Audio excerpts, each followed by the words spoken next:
ओम शांति। 18 अप्रैल 2026। बाबा के महावाक्य। मीठे बच्चे, तुम बाप द्वारा सम्मुख पढ़ रहे हो। तुम्हें सतयुगी बादशाही का लायक बनने के लिए पावन जरूर बनना है। प्रश्न: बाप के किस ऑक्यूपेशन को तुम बच्चे ही जानते हो? उत्तर: तुम जानते हो कि हमारा बाप भी है, टीचर और सतगुरु भी है। बाप कल्प के संगम युग पर आते हैं, पुरानी दुनिया को नया बनाने, एक आदि सनातन धर्म की स्थापना करने। बाप अभी हम बच्चों को मनुष्य से देवता बनाने के लिए पढ़ा रहे हैं। यह ऑक्यूपेशन हम बच्चों के सिवाय और कोई नहीं जानता। गीत: भोलेनाथ से निराला कोई और नहीं। ओम शांति। ओम शांति का अर्थ तो बच्चों को बार बार समझाया है। ओम माना मैं आत्मा हूँ और मेरा यह शरीर है। शरीर भी कह सकता है कि मेरी यह आत्मा है। जैसे शिव बाबा कहते हैं तुम मेरे हो, बच्चे कहते हैं बाबा आप हमारे हो, वैसे आत्मा भी कहती है मेरा शरीर। शरीर कहेगा मेरी आत्मा। अभी आत्मा जानती है मैं अविनाशी हूँ। आत्मा बिगर शरीर कुछ कर न सके। शरीर तो है, कहते हैं मेरी आत्मा को तकलीफ नहीं देना। मेरी आत्मा पाप आत्मा है व मेरी आत्मा पुण्य आत्मा है। तुम जानते हो मेरी आत्मा सतयुग में पुण्य आत्मा थी। आत्मा खुद भी कहेगी मैं सतयुग में सतो प्रधान अथवा सच्चा सोना थी। सोना है नहीं, यह एक मिसाल दिया जाता है। हमारी आत्मा पवित्र थी, गोल्डन एजेड थी। अभी तो कहते हैं इम्प्योर हूँ। दुनिया वाले यह नहीं जानते। तुमको तो श्रीमत मिलती है। तुम अब जानते हो हमारी आत्मा सतो प्रधान थी, अब तमो प्रधान बनी है। हर एक चीज ऐसे होती है, बाल युवा वृद्ध, हर चीज नई से पुरानी जरूर होती है। दुनिया भी पहले गोल्डन एजेड सतो प्रधान थी, फिर तमो प्रधान आयरन एजेड है। तब ही दुखी है। सतो प्रधान माना सुधरी हुई, तमो प्रधान माना बिगड़ी हुई। गीता में भी कहते हैं बिगड़ी को बनाने वाले। पुरानी दुनिया बिगड़ी हुई है क्योंकि रावण राज्य है और सभी पतित हैं। सतयुग में सब पावन थे। उनको न्यू वाइसलेस वर्ल्ड कहा जाता है। यह है ओल्ड विशियस वर्ल्ड। अब कलयुग आयन एज है। ये सब बातें कोई स्कूल कॉलेज में नहीं पढ़ाई जाती हैं। भगवान आकर पढ़ाते हैं और राजयोग सिखाते हैं। गीता में लिखा हुआ है भगवानुवाच श्रीमद् भगवत गीता। श्रीमत माना श्रेष्ठ मत। श्रेष्ठ ते श्रेष्ठ, ऊंच ते ऊंच भगवान है। उनका नाम एक्यूरेट शिव है। रुद्र जयंती व रुद्र रात्रि कभी नहीं सुना होगा। शिवरात्रि कहते हैं। शिव तो निराकार है। अब निराकार की रात्रि व जयंती कैसे मनाई जाए? श्री कृष्ण की जयंती तो ठीक है, फलाने का बच्चा है, उनकी तिथि तारीख दिखाते हैं। शिव के लिए तो कोई जानते नहीं कि कब पैदा हुआ, यह तो जानना चाहिए ना। अब तुमको समझ मिली है कि श्री कृष्ण ने सतयुग आदि में कैसे जन्म लिया। तुम कहेंगे उनको तो 5000 वर्ष हुए। वह भी कहते हैं क्राइस्ट से 3000 वर्ष पहले भारत पैराडाइज था। इस्लामियों के आगे चंद्रवंशी, उनके आगे सूर्यवंशी थे। शास्त्रों में सतयुग को लाखों वर्ष दे दिए हैं। गीता है मुख्य। गीता से ही देवी देवता धर्म स्थापन हुआ। वह सतयुग त्रेता तक चला, अर्थात गीता शास्त्र से आदि सनातन देवी देवता धर्म की स्थापना परम पिता परमात्मा ने की। फिर तो आधा कल्प ना कोई शास्त्र हुआ, ना कोई धर्म स्थापक हुआ। बाप ने आकर ब्राह्मणों को देवता क्षत्रिय बनाया। गोया बाप 3 धर्म स्थापन करते हैं। यह है लीप धर्म। इनकी आयु थोड़ी रहती है, तो सर्व शास्त्रमयी शिरोमणि गीता भगवान ने गाई है। बाप पुनर्जन्म में नहीं आते हैं। जन्म है, परंतु बाप कहते हैं मैं गर्भ में नहीं आता हूँ, मेरी पालना नहीं होती। सतयुग में भी जो बच्चे होते हैं वह गर्भ महल में रहते हैं। रावण राज्य में गर्भ जेल में आना पड़ता है। पाप जेल में भोगे जाते हैं।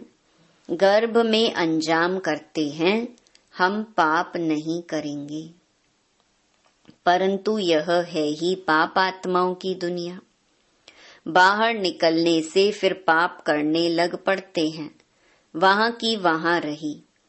यहाँ भी बहुत प्रतिज्ञा करते हैं हम पाप नहीं करेंगे, 1-2 पर काम कटारी नहीं चलाएंगे, क्योंकि यह विकार आदि मध्य अंत दुख देता है।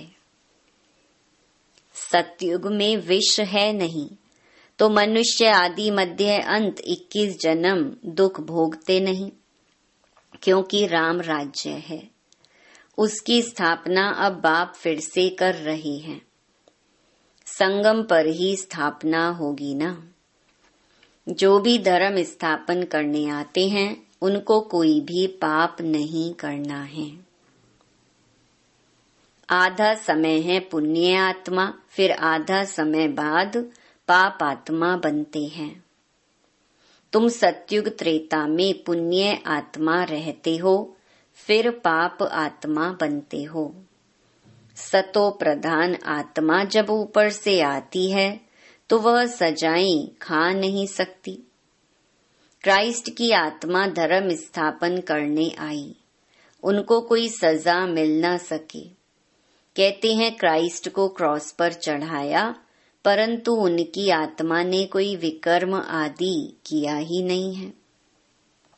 वह जिसके शरीर में प्रवेश करते हैं उनको दुख होता है, वह सहन करते हैं। जैसे इसमें बाबा आते हैं वह तो है ही सतो प्रधान। कोई भी दुख तकलीफ इनकी आत्मा को होता है, शिव बाबा को नहीं होता है। वह तो सदैव सुख शांति में रहते हैं, एवर सतो प्रधान है। परंतु आते तो इस पुराने शरीर में है ना। वैसे क्राइस्ट की आत्मा ने जिसमें प्रवेश किया उस शरीर को दुख हो सकता है। क्राइस्ट की आत्मा दुख नहीं भोग सकती, क्योंकि सतो रजो तमो में आती है। नई नई आत्माएं आती भी तो है ना। उनको पहले जरूर सुख भोगना पड़े, दुख भोग नहीं सकती। लॉ नहीं कहता। इसमें बाबा बैठे हैं, कोई भी तकलीफ इनको माना दादा को होती है, न कि शिव बाबा को। परंतु यह बातें तुम जानते हो और कोई को पता नहीं है। ये सब राज अभी बाप बैठ समझाते हैं। इस सहज राजयोग से ही स्थापना हुई थी। फिर भक्ति मार्ग में यही बातें गाई जाती हैं। इस संगम पर जो कुछ होता है वह गाया जाता है। भक्ति मार्ग शुरू होता है तो फिर शिव बाबा की पूजा होती है। पहले पहले भक्ति कौन करता है? वही लक्ष्मी नारायण जब राज्य करते थे तो पूज्य थे। फिर वाम मार्ग में आ जाते हैं तो फिर पूज्य से पुजारी बन जाते हैं। बाप समझाते हैं, तुम बच्चों को पहले पहले बुद्धि में आना चाहिए कि निराकार परमपिता परमात्मा इस द्वारा हमको पढ़ाते हैं। ऐसी और कोई जगह सारे वर्ल्ड में हो ना सके जहां ऐसे समझाते हो। बाप ही आकर भारत को फिर से स्वर्ग का वर्षा देते हैं। त्रिमूर्ति के नीचे लिखा हुआ है, deity world sovereignty is your God fatherly birthright. Shiv Baba आकर तुम बच्चों को स्वर्ग की बादशाही का वर्षा दे रहे हैं, लायक बना रहे हैं। तुम जानते हो बाबा हमको लायक बना रहे हैं, हम पतित थे ना।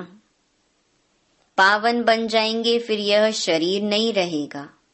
रावण द्वारा हम पतित बने हैं, फिर परमपिता परमात्मा पावन बनाए, पावन दुनिया का मालिक बनाते हैं। वही ज्ञान का सागर पतित पावन है। यह निराकार बाबा हमको पढ़ा रही हैं। सब तो इकट्ठा नहीं पढ़ सकते।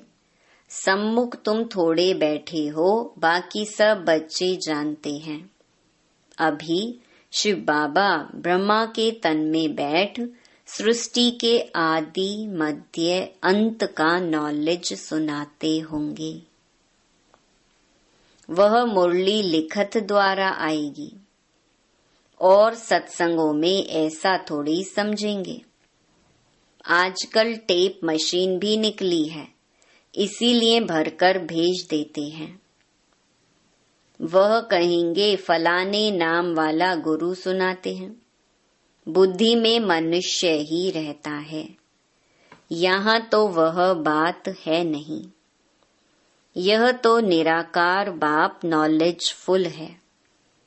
मनुष्य को नॉलेजफुल नहीं कहा जाता। गाते हैं God father is knowledgeful, peaceful, blissful. तो उनका वर्षा भी चाहिए ना। उनमें जो गुण हैं वह बच्चों को मिलने चाहिए। अभी मिल रहे हैं। गुणों को धारण कर हम ऐसे लक्ष्मी नारायण बन रहे हैं। सब तो राजा रानी नहीं बनेंगे। गाया जाता है राजा रानी वजीर, वहां वजीर भी नहीं रहता। महाराजा महारानी में पावर रहती है। जब विकारी बनते हैं तब वजीर आदि होते हैं। आगे मिनिस्टर आदि भी नहीं थे। वहां तो एक राजा रानी का राज्य चलता था। उनको वजीर की क्या दरकार, राय लेने की दरकार नहीं, जबकि खुद मालिक हैं। यह है हिस्ट्री ज्योग्राफी। परंतु पहले पहले तो उठते बैठते यह बुद्धि में आना चाहिए कि हमको बाप पढ़ाते हैं, योग सिखाते हैं, याद की यात्रा पर रहना है। अभी नाटक पूरा होता है। हम बिल्कुल पतित बन गए हैं क्योंकि विकार में जाते हैं, इसीलिए पाप आत्मा कहा जाता है। सतयुग में पाप आत्मा नहीं होते, वहां हैं पुण्य आत्माएं। वह है प्रारब्ध जिसके लिए तुम अभी पुरुषार्थ कर रही हो। तुम्हारी है याद की यात्रा जिसको भारत का योग कहते हैं, परंतु अर्थ तो नहीं समझते हैं। योग अर्थात याद, जिससे विकर्म विनाश होते हैं। फिर यह शरीर छोड़ घर चले जाएंगे, उसको स्वीट होम कहा जाता है। आत्मा कहती है हम उस शांति धाम के रहवासी हैं, हम वहां से नंगे अशरीरी आए हैं, यहाँ पाठ बजाने के लिए शरीर लिया है। यह भी समझाया है माया 5 विकारों को कहा जाता है। यह 5 भूत हैं। काम का भूत, क्रोध का भूत, नंबर 1 है देह अभिमान का भूत। बाप समझाते हैं सतयुग में यह विकार होते नहीं हैं, उसको निर्विकारी दुनिया कहा जाता है।